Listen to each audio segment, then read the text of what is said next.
Et maintenant, au travail. Elisabeth Borne, tout juste nommée première ministre, doit maintenant composer un gouvernement avant de penser aux élections législatives en tant que chef de la majorité présidentielle et elle-même candidate dans le Calvados. Jacques Serret, à quoi vont ressembler précisément les premières heures d'Elisabeth Borne à Matignon? Dites-nous. Eh bien, il s'agit d'abord pour elle de se poser en chef de la majorité. Elisabeth Borne s'est rendue à l'Assemblée nationale ce matin pour présider la réunion de groupe des députés qui soutiennent Emmanuel Macron. Une revue des troupes en quelque sorte, car la première bataille de la nouvelle première ministre désormais, c'est de s'assurer que la majorité présidentielle soit reconduite aux législatives du 12 et 19 juin.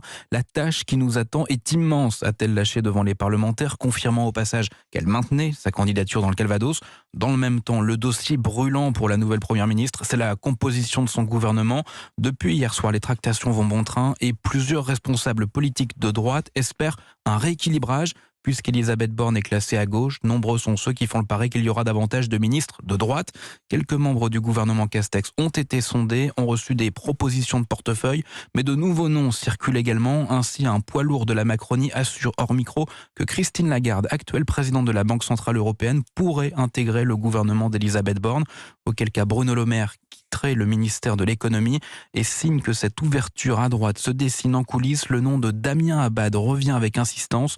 Le président du groupe Les Républicains à l'Assemblée est pressenti pour intégrer le gouvernement avant même les législatives. Merci beaucoup Jacques Serret pour toutes ces informations sur le bureau de la nouvelle première ministre. Un bon nombre de dossiers brûlants, contexte économique oblige, les prix qui augmentent, la guerre en Ukraine qui impacte toujours le quotidien des Français, sans oublier bien sûr les conséquences de la crise sanitaire qui n'est pas tout à fait derrière nous. Bonjour Carole Ferry. Bonjour. Quelles sont les priorités d'Elisabeth Borne ? Écoutez, son tout premier combat va être de convaincre pour les législatives, bien sûr. Il va donc falloir installer des marqueurs forts, sans doute en priorité sur la loi pouvoir d'achat.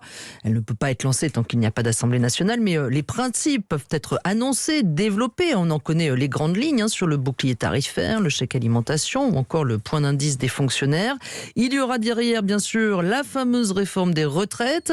Le débat pourrait commencer dès cet été ou au plus tard à l'automne.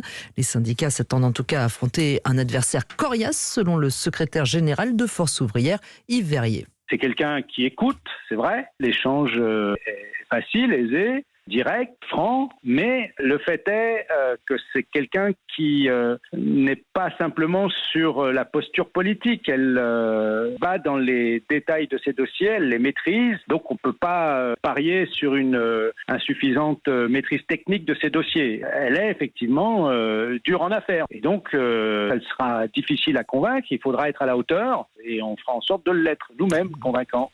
Autre chantier prioritaire pour Elisabeth Borne, la planification écologique. Emmanuel Macron avait en effet annoncé que son Premier ministre serait directement chargé du dossier. Carole Ferry, merci Carole.